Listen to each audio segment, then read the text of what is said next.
Hey students, we are on lesson 6-3, so you'll need your workbook and a pencil.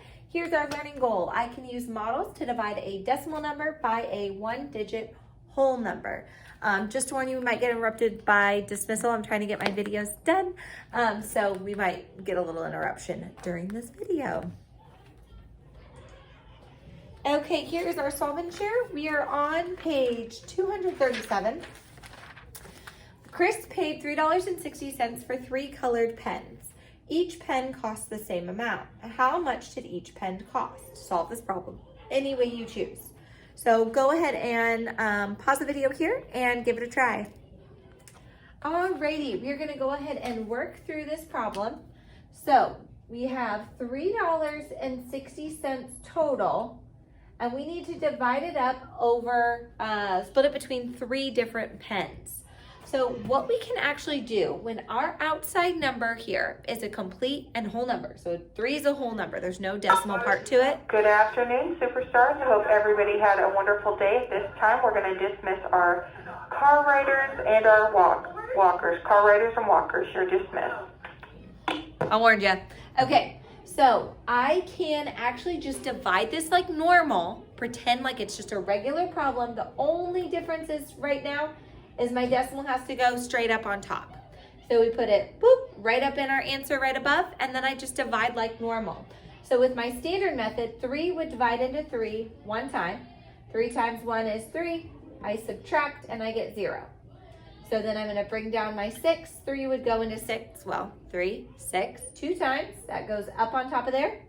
3 times 2 is 6. I subtract 0. Now bring down my last 0. I can't be done quite yet. I need a digit on top of every single digit that's in my dividend. So 3 goes into 0. Does it? No. So it goes into 0 times. 3 times 0 is 0, and we subtract out at the end. So each pen is $1.20. You might have thought about this like, okay, well, I know 3, if I split up 3 by 3, you're gonna have that $1. If I split up 60 cents into 3 groups, I'm gonna have 20 cents in each group. So you might have been able to problem solve through that a little bit differently. You can do the hybrid model. I've got a couple of you guys who like to do it that way, the same way. So I could have put my decimal up here, so that's just an extra little step. And if I did like 3 times 100, I would have 300. So I would put 300. I'd put my 300 down below, and I'd have 60 left over.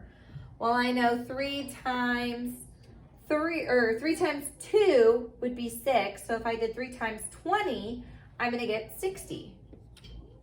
So I can put my 60 up here. My decimal just has to stay the same all the way up. And then I would have to add that together. So we would have the $3.60.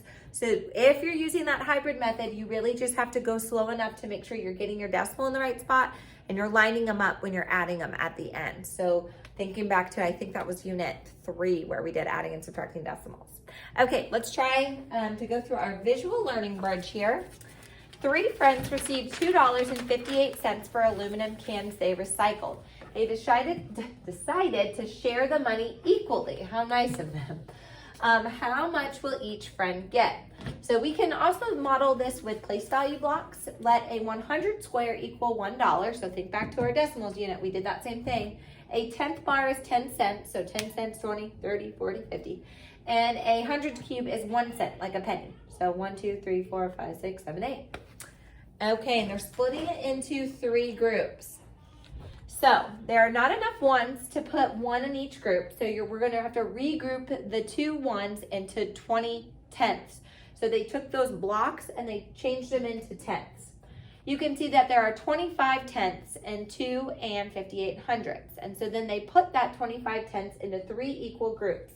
And so they ended up with 3, 6, 7, 8 tenths in each group. And then they have this little amount left over. And so they took out the 240 and then they have 18 cents left over. Well, they know that if they split up their 18 cents divided by 3, each person is going to get 6 cents out of that. And so each friend gets 86 cents. I don't know what you do with 86 cents, but each friend gets it. All right. Looks like all of the buses are here. Mr. Jerry will be walking around to dismiss you. Everyone have a wonderful break, and we'll see you back here in a couple weeks. Sorry. Okay. So the first thing that we're going to do for number 1 is find our estimated answer, and then we are actually going to solve through it. So what is a reasonable estimate for 8 and 24 hundredths divided by 4? Well, I think we could leave this 4 alone and then round our 8 and 24 hundredths down to 8. Then if I did 8 divided by 4, that would give me 2. So now we can actually solve through it. If you haven't written this down, go ahead and write it down. I want you following along with me. And we're going to do 8 and 24 hundredths divided by 4. Remember, the first step is to put my decimal bloop right up on top. Okay, because this outside number is a whole number. When we get to decimals by decimals, it'll change just a smidge. Okie dokie, so now I'm just gonna divide like normal. Now I can do my hybrid method or I can do my standard method. I'm gonna model the standard method, so I want all of you guys to write this down, follow along with our standard method. Remember, we do does, McDonald's, sell, cheese, burgers. So we divide in, multiply, subtract, check, and bring down. Well, will 4 divide into 8? Yes, it will, and it'll divide in evenly. I know 4 times 2 is 8. And if you need to list off to the side your multiples, go for it.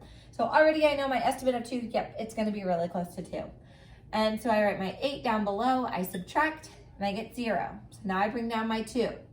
Well, will 4 fit inside 2? No, it won't. So I have a 0 there. That's different. That's something that's a little bit trickier. 4 times 0 is 0. When I do 2 take away 0, I get 2. So now I need to bring down my 4. Well, will 4 go into 24? Yes, it will. So now we have to figure out how many times. We got 4, 8, 12, 16, 20, 24. So that's 6 times. So 4 times 6, there's 24. I subtract it out and it zeroes out. So we have 2 and 6 hundredths as our answer. So this number 2 question says, how is dividing a decimal by a whole number, how is dividing a decimal by a whole number similar to dividing a whole number by a whole number? So pretty much here, we're doing the exact same steps, right? We aren't changing anything about the steps that we're putting into it. The only thing that we have to change that's different is putting that decimal straight up on top. So lining it up where it is in our dividend in here. That's the only big difference, but it's really the same type of division. Okay, so number 3 wants us to use models to help us divide here. But I think I'm just gonna go through the division here. It's hard for me to be able to wiggle these around. You can look at those. Maybe we'll touch base with them here at the end. So I'm gonna erase my work over here and give this one a try. So we have 2 and 16 hundredths divided by 4. So what is my first step? I have a decimal number in my dividend. My first step is to put that bloop right up on top. So now I'm gonna ask myself, will 4 divide into 2? Nope, it won't. So put a 0 there. Will 4 divide into 21? So I'm just going through the exact same steps we have done before. Yes, it will. And so I can think 4, 8, 12, 16, 20, 24. Oop, 24 is bigger than the 21 I see here. So I have to go with times 5. 4 times 5 gives me 20, and then I subtract. And you'll notice I'm not gonna mess around with putting my decimal in there. I'm just gonna make sure I have it up in my quotient. So when I subtract, I have 1 left over. I'm gonna bring down my 6. 4 goes into 16. Well, since I wrote out my multiples over here, I can see 1, 2, 3, 4 times. 4 times 4, there's 16. When I subtract, it zeroes out, and so my answer is 0 and 54 hundredths. So if I look at this, I have 1, 2, 3, 4, 5 tenths, and then I have 1, 2, 3, 4 hundredths. And so it's because I split it into 4 groups, 1, 2, 3, 4, and in each of those groups, there's 54 hundredths. So this is a great visual to see that problem. Okay. We are going to continue to practice this in group.